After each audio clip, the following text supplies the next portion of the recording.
Okay, so we're going to do 2 more problems on this video and then probably do a few little review notes at the end. The first problem I want to start with is from Handout 19. It's just a few extra problems for Test 4.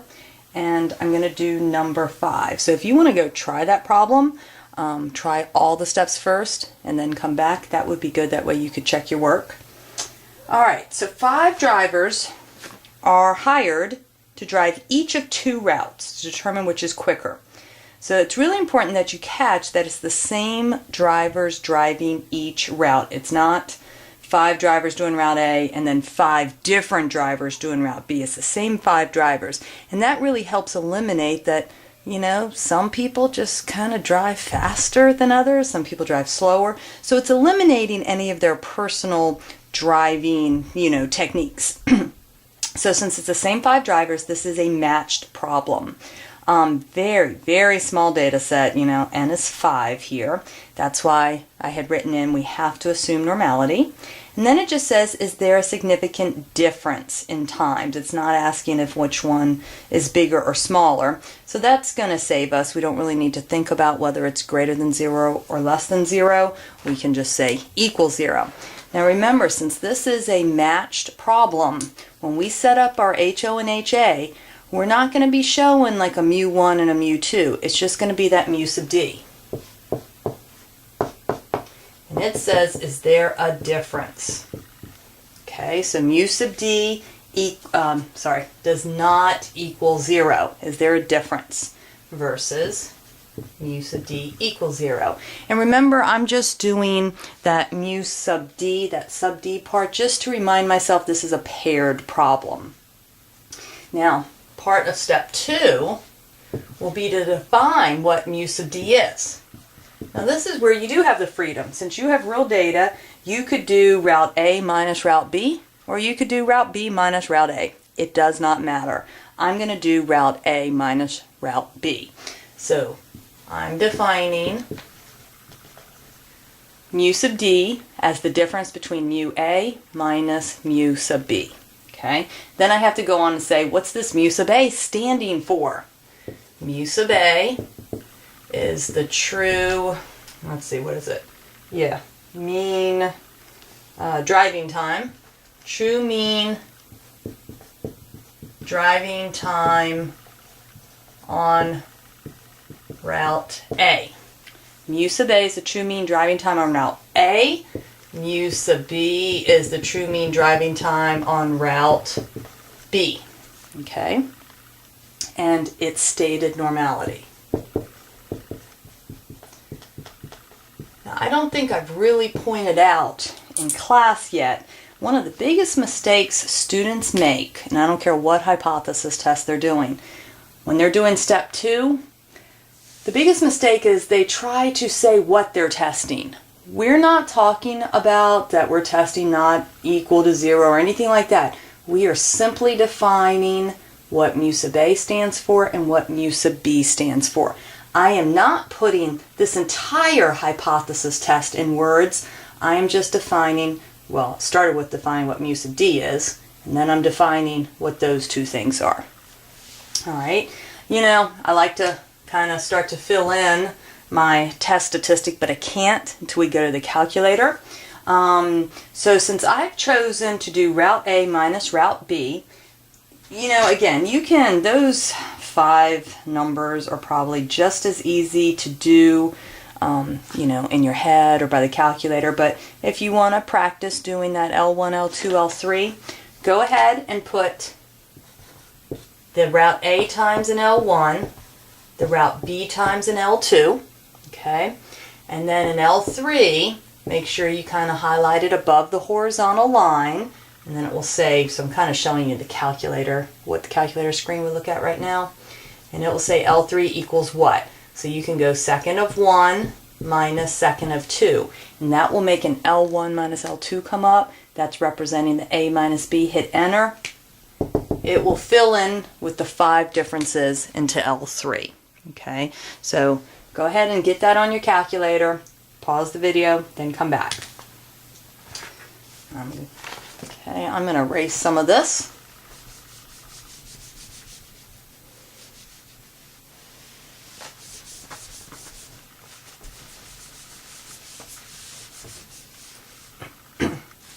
All right, so now our differences from those matched pairs are really in L3. So you are going to run a t-test. Okay, mu sub 0 is 0. Make sure you run the t-test on L3. You're picking not equal, all right? And then when you hit calculate, it's going to give you quite a bit of stuff. It's going to give me what I need to set up my test statistic. You should see X bar is 7.8. Again, I've been skipping sort of that minus mu sub 0 because mu sub 0 is 0, but you can write it if you want. It's minus 0, so it doesn't really matter. S over the square root of n, okay? And when you look at your calculator output, that will tell you it's 4.4. All right? Now again, coming back to the picture, that's not a very good picture, but that's okay. I landed 4.5 standard deviations above the mean. Now, if this were the Z-chart, I would know that I was completely off the chart. This is the T. I'm slightly concerned. You guys may not understand this as much as me, but I have such a tiny sample size. But anyway, so I don't really know if I've fallen off the curve or if I still have, you know, a tiny bit in the tail. But definitely understand that you're way up there in that right tail. See, when you have a non-equals test, you don't know if you're supposed to be getting a positive or a negative test statistic. It turned out we got a positive. It turned out that this is my p-value. How much is in there? So my p-value expression, okay, probability that t greater than the 4.4. I knew I had to use a greater than because I've got a positive 4.4. Trying to describe that tail. Now, this was a not equals hypothesis test. You've got to write in a little 2 times in front of that p-value expression. That is critical. Calculator has already done that. Now, when you look at your calculator output, you will see 0.0117. That is the p-value. Fairly small. It's not 0, okay? But that's pretty small. Now we're comparing 0.0117, our p-value, to the alpha. Alpha is 0.1. They gave us a big alpha this time.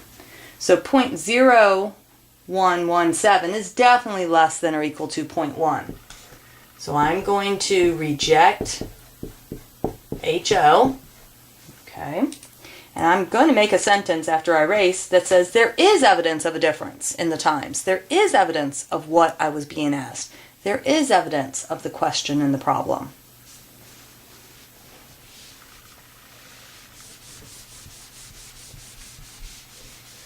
So to finish the hypothesis test up, since I had to reject H naught, I'm saying there is evidence of a difference in driving times. That's plenty that you need to say, you know, if you want to say there is evidence of a difference in driving times between Route A and Route B, that's fine. That's a more complete sentence, but that's good enough. Okay, well, that's fine. I decided there was a difference. It'd be nice to maybe be able to talk about that difference a little bit more. So, we are going to we're going to go do it. Yes, it says on your sheet. I was making sure. For number 5, I hand wrote it after the problem. We're going to go do a 90% confidence interval on the difference in mean times. So this is still a paired problem. So we are still using that shorter confidence interval formula for the one mean or the matched pair. I'm going to go ahead and set it up. We would have had a 7.8 plus or minus, I'll come back to the t, s over square root of n. Now remember, this is the difference. This is not driving times for Route A. This is not driving times for Route B, because if you look at your data, they're all up in the 70s, 80s, 90s. This is the difference between A and B. And I did A minus B. Okay, degrees of freedom is going to be 4 at 90%. I've got my chart here, so I'm going to look that up. 90% degrees of freedom of 4. That should be a 2.13. Okay. If you go run your t interval, everything should be there. Just have to check to make sure you have a 90% confidence interval. You should see this, 4.02 to 11.58. Okay, that is the difference in times between Route A and Route B. I'm going to interpret this quite a bit after I erase.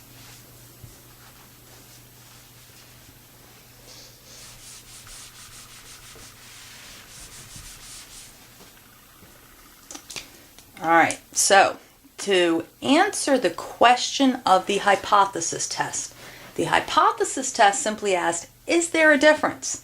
To answer that question, you can just say this. 0 is not in the confidence interval, thus there is a difference in driving times. Okay, that answers the hypothesis test question. We got the same conclusion, which we should have. Okay, but maybe I prompt you to go on and say more. In a testing situation, I might say, okay, tell me if there's a difference. If not, how can you tell? If there is, how can you tell? And go on and tell me which one's bigger, which one's smaller, by how much. I'll prompt you with questions like that. So this is where you want to say what you did, what you got, what it means. Since I did Route A minus Route B and got all positives, all right, so look at that subtraction. In order to get positives, this first number would have to be bigger. So that means Route A has bigger numbers. So basically when it comes to driving time, it takes longer to drive Route A. So Route A is bigger, and make sure you know that that means Route A takes longer to drive, because this is driving times. Okay, so now that's a complete, conclusion, really relating what the confidence interval is telling us. All right, I'm telling you, Route A takes longer. You might say, how much longer? You keep telling me it's longer, but how much? Okay, that's what the confidence interval is. Between 4.02 and, what was it? 11.58. This is in minutes.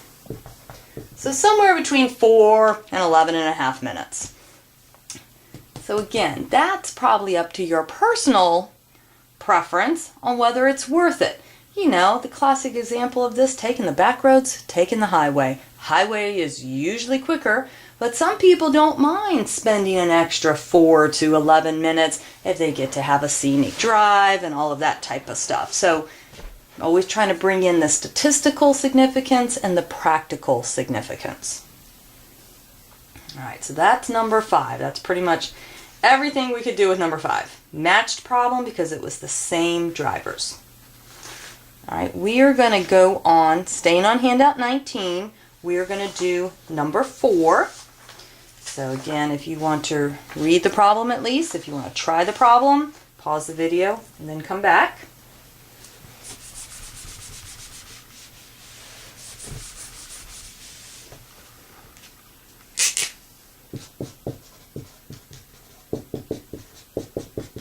So handout 19, number 4. Health clinic officials believe on average patients were waiting more than 1 year between their exams. I guess you're supposed to get that physical exam, once a year. Below are the times in years between physical exams for 32 patients. Can the officials be confident of their conclusion at the 5% level? 5% level is trying to give you the alpha, and it gives you the real data. So when I see data, I know it's a mean problem. There seems to just be one data set. So this is a one mean problem. I can tell it wasn't paired. It's not like those were the subtractions of something. So this is kind of, going back in time a little bit. This was probably one of the first hypothesis tests we did. The question that was asked is are they waiting more than 1 year? More than 1 year versus mu equal to 1. Okay, where mu is the true mean waiting time between physicals. You know, remember, this mu is representing all patients, not just those 32 patients that were part of the data set. It did not say assume normality. It does not need to say that because we had a sample size of 32. So just show me that you know you're checking n greater than or equal to 30. This is another one where I can't quite set it up yet because you need to put the data into your calculator. So make sure, if you haven't done this already, go ahead and put all of that data into L1. Practice running your t-test. Mu sub 0 is going to be 1. You'll tell it, you know, make sure you pick data when you do that t-test. You'll tell it to do it on L1. Make sure you pick greater than. So once you hit calculate, you should see your x bar is 1.4. See, I do see that that's bigger than 1. Okay, minus your hypothesized value all over the standard deviation over square root of n. And you will see that it gives you 5.75. Bringing it back to a picture.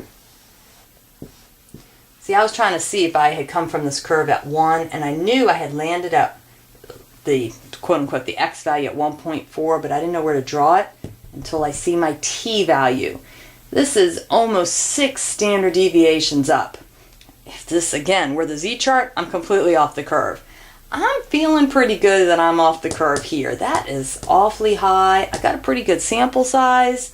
You know, I'm up past the 30. So yeah, I really think I'm off the curve here. Again, I got greater than symbol. So I got my positive, landed up in the right tail. My p-value, I'm having to exaggerate it because there's really nothing left there. So let me write my p-value expression up a little bit higher. Erase some of this.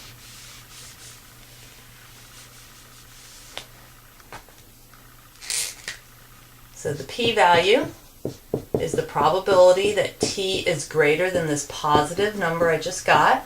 And if you look at your calculator output, it gives you the p-value. Make sure I'm looking at the right one. Yeah, it's like 0.000001. That's 5 zeros. You don't need to show me that. I'm just trying to show you that that probably came up scientific notation. I don't want to see scientific notation. You can show me that, or I only require 4 decimal places. You can show me that the p-value is 0. So yes, 0 is going to be less than or equal to the 0.05 alpha that they gave us. I am going to reject, and I'm going to say there is evidence. Patients are waiting more than a year. So reject HO. There is evidence patients are waiting more than 1 year. There is evidence of that. Okay. So again, these two problems, except for when I'm showing you my picture or maybe some of that calculator work, like right here, every single thing that I have written down, you have to show me on the test to get all your points. So that's 2 more problems for handout 19. Right now, I'm just going to take just a couple of minutes to kind of hit on some things that usually I'm asked during review, that type of thing.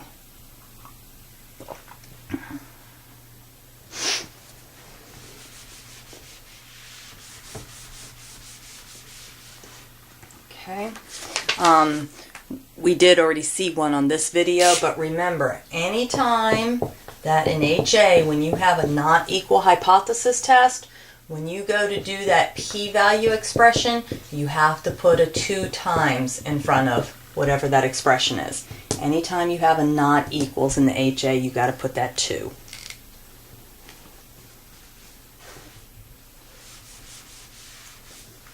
I probably should have pointed out this next thing when we did the first problem, but that's okay. You know when we're doing hypothesis test, okay? And you get the test statistic t equals that very last problem. What do we have? We had like 5.75 or something on that last problem, right? That's our test statistic for the hypothesis test, okay? But then sometimes I go on and ask you for a confidence interval, right? And if I ask you to show me the setup, like going back to the last problem, if I'd asked you to show me the setup on that one, so I'm just referring back to the number 4 that we just finished, you would have said, okay, the x bar was 1.4 plus or minus, leave me a space, the s over square root of 32, right? This is a t-value. This is a t-value, the t critical value for confidence intervals. This value comes from that chart, okay? It is not the t from the hypothesis test. Some students will pull the t from the hypothesis test, step 3, and use it in there. That is completely wrong. We go to our confidence interval chart. Let's say this was the example. If I was doing 90%, n is 32, degrees of freedom would be 31 under 90%. I'm not going to find 31, so I guess I'll go with 31.7, okay? Not the 5.75. So that's something I see go wrong on test 4. It's only worth a point, I think, but no reason to miss it.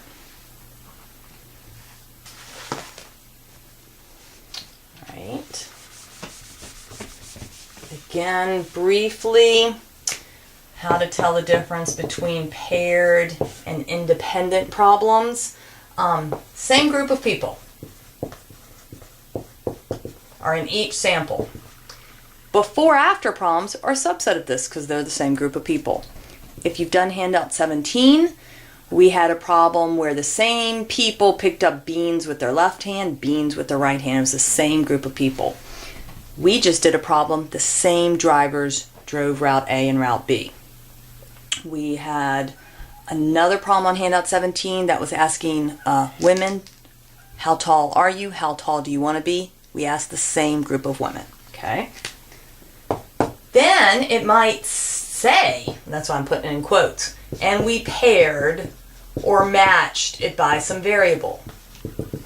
I know on Handout 17 there is that lecture versus PSI instruction problem that says, and we paired them by initial mathematical ability or something like that. So it went on and said, and we paired them by something. So that's kind of obvious. Maybe another sort of group of problems that's not very obvious is if somehow the two samples, so we mean different people now, are somehow related. You know, are you talking brother-sister? Are you talking maybe, I don't know, firstborn versus secondborn in the same family? Let's talk about this firstborn, secondborn.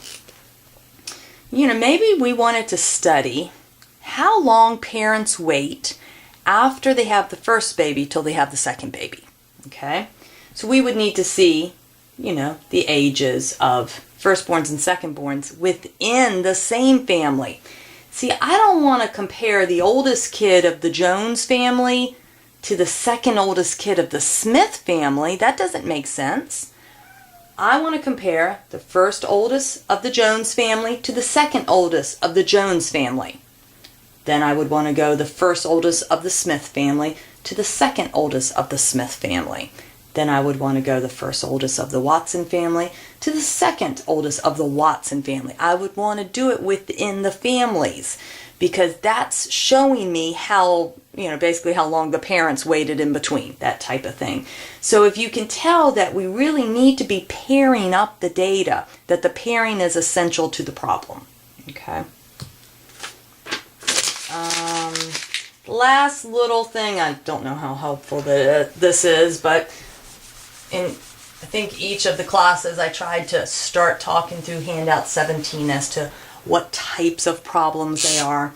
So remember, your initial, when you read a problem, the very first question you ask yourself is, which camp are you in? Okay? Proportion problems. They are not giving you the mean and standard deviation. They're giving you something like fraction form. 57 out of 104 are women.